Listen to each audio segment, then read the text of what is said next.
Hello বন্ধুরা, সবাইকে আমার চ্যানেলে অনেক অনেক স্বাগত। আশা করছি আপনারা সবাই ভালো আছেন। তো দুদিন আগে আমি একটা ভিডিও শেয়ার করেছিলাম যে আমার ছাদ বাগানে 3টে অতিথি এসেছিল। তো এই দুটো অতিথিকে আমি রিপোর্ট করার কথা বলেছিলাম, সেই ভিডিওই আজকের আপনাদের সাথে শেয়ার করব। তো চলুন গাছ দুটো রিপোর্ট করে নিই। তো প্রথমেই দেখুন, আমি একটা পাত্রের মধ্যে দেখাচ্ছি স্নেক প্ল্যান্ট। এটা অনেক দিন হয়ে গেছে, গাছের পাতা খুব একটা হচ্ছে না, তাই আমি ভাবলাম এই গাছ থেকে আবার পাতা কেটে আমি আবার নতুন করে অনেক গাছ করব। এর আগে তো আপনাদের সাথে শেয়ার করেছিলাম যে স্নেক প্ল্যান্টের পাতা থেকে গাছ হয়। তো আর 3টে পাতা থেকে আমার প্রচুর গাছও হয়েছে। আচ্ছা চলুন, এই পাত্রের নিচে প্রথমে আমি বালি দিয়ে ফুটোগুলোকে ঢাকা দিয়ে দিচ্ছি। আর এইবারে দিয়ে দিচ্ছি এইগুলো আগে থেকে সবজির খোসা রোদের মধ্যে শুকনো করে রেখেছিলাম, সেইগুলো দিয়ে দিচ্ছি। যাদের মনে হবে মাটির অভাব আছে তারা কিন্তু এইভাবে মাটির ঘাটতিটা পূরণ করতে পারেন। আর একটু পেপার টেপার থাকলে সেগুলো আপনারা কেটে দিয়ে দিতে পারেন। আমি তো এইভাবেই করি, শুকনো করে রেখেছিলাম সবজি খোসা, সেগুলো দিয়েই দেখুন আমার আজকে গাছ বসানো হয়ে যাচ্ছে। আচ্ছা, এইবারে আমি দিয়ে দিলাম শুকনো করে রাখা কিছু মাটি।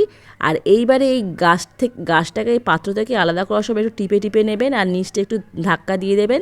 দেখবেন আলতো করে নিচু করলে কিন্তু বেরিয়ে আসছে। এইভাবে করলে কি হবে, শিকড়গুলো আপনার ছিঁড়বে না, টানাটানি না করে অটোমেটিক্যালি কি সুন্দর বেরিয়ে আসলো দেখুন। এইবারে মোস্ট ইম্পর্টেন্ট জিনিস, দুটো গাছকে আলাদা করা। এটা কিন্তু খুব ধীরে ধীরে আস্তে আস্তে করবেন। যদি আপনাদের এরকম কোনো গাছ থেকে থাকে, রিপোর্ট করবেন দুটো গাছ একসাথে আছে কি করে করবেন, তো খুব আলতো করে কিন্তু এইভাবে বের করে নেবেন। আর এই যে লঙ্কা গাছটা দেখছেন, এটা আমার ভাইয়ের বাড়ি থেকে নিয়ে এসে আমার ভাই আমার জন্য তুলে রেখেছিল অনেক দিন ধরে। তো সেটা আনা হয় না, আজ আনবো কাল আনবো করে করে অবশেষে আমার কর্তাবাবু আমাকে এনে দিয়েছে, তাকে অনেক ধন্যবাদ। আচ্ছা, এবারে দেখুন আমি উপরে মাটি দিয়ে দিচ্ছি। এবারে এটাকে আমি জল দেবো, এটা পরে দেবো, আগে সাইড করে রেখে দিই। এবার তুলসী গাছটাকে আমি বসাবো।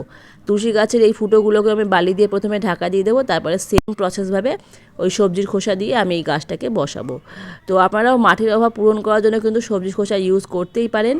আচ্ছা, এই তুলসী গাছটাকে আমরা বলি মশলা তুলসী গাছ। আপনারা কী নামে চেনেন অবশ্যই জানাবেন। এগুলো বাচ্চা বড় সবাই সর্দি কাশির সময় খেতে পারে।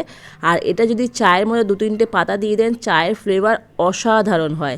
আপনারা কিন্তু এই গাছটা একটা ছাদ বাগানে রাখতেই পারেন।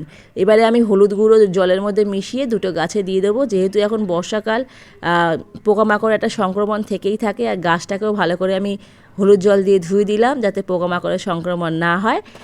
আর যেহেতু আমি এখানে নিমখোল ইউজ করিনি, তার জন্য কিন্তু হলুদ গুঁড়োটা আমি দিচ্ছি। নিমখোল দিলে হলুদ গুঁড়ো না দিলেও হতো। তো ভিডিওটা ভালো লাগে এটা লাইক কমেন্ট শেয়ার করে দেবেন। আজকের এই পর্যন্তই, দেখা হচ্ছে নেক্সট ভিডিওতে। টাটা।